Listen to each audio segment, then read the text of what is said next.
దానికి ఇప్పుడు మనం రాసేదానికి డిఫరెన్స్ అది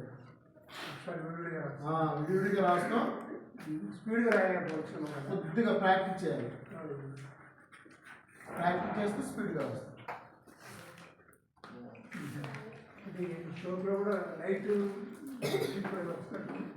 లైట్ అనేది మనం ఇచ్చుకునేది సార్. మన హ్యాండ్ ఇప్పుడు మనం చాక్పీస్ అనేది ఇలా గీస్తే లైట్గా పడుతుంది, దానికి కొద్ది పడితే తిక్కుగా పడుతుంది. పెన్ అయినా అంతే. అదే మనం ఇది కావాలనుకున్నప్పుడు నేను లైట్ తెచ్చుకున్నా అంటే నా హ్యాండ్ బట్టి నాకు అవసరం లేదు, నాకు అట్రాక్టివ్గా కావాలనుకున్నా కాబట్టి లేదు. నాకు ఎక్కడ ఏది కావాలో అది ప్రాక్టీస్ అంటే చాలా మంది టీచర్లు వాళ్ళు ఒక తీరుగా ఉపయోగించుకుంటారు ప్రాక్టీస్. నేను నా వేలో ఉపయోగించాను అంటే అక్కడ కూర్చున్న వ్యక్తులు ఎవరైతే ఉన్నారో నన్ను చూసి ఇన్స్పైర్ అవుతారు. నేను కరెక్ట్గా రాసినా వాళ్ళు ఇన్స్పైర్ అయి రాస్తారు. నేను కూడా నార్మల్గా రాసిననుకోండి ఆ ఏముందని అని ఫీల్ అవుతుంది.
ఎందుకంటే దీనికి క్యాప్ లెటర్ ఏదైనా సరే ఇప్పుడు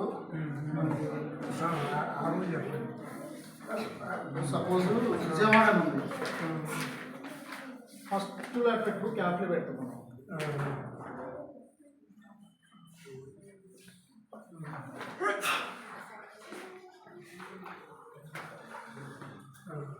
క్యాపిటల్ ఎంతైతే ఉందో అప్పుడు చూడటం అంతే ఉంటుంది, అంటే క్యాపిటల్ సైజే. సో మిగతా first letter I middle zone letter అంటే మిడిల్లో 2 లైన్స్లో రాసే లెటర్ అది. ఈ ఐ ఎంత ఉందో మిడిల్ జోన్ లెటర్ ఏదైనా ఈక్వల్గా ఉండాలి. అంటే ఇందులో మనకి వై ఉంది కాబట్టి వైపు వచ్చే ఈ బెల్ట్ కూడా ఈ లెటర్ సైజే ఉండాలి. ఇప్పుడు డీప్ ఉంది సర్కిల్, ఇక్కడ సర్కిల్ వచ్చింది, ఆ సర్కిల్ కూడా ఈ లెటర్ సైజే ఉండాలి. అంటే ఇప్పుడు ఇదంతా ఒక సైజు వస్తే ఇదంతా ఒక సైజు, కింద ఒక సైజు, 1 2 3 4 లైన్స్. అంటే ఒక వర్డ్ కానీ సెంటెన్సెస్ కానీ ఏదైనా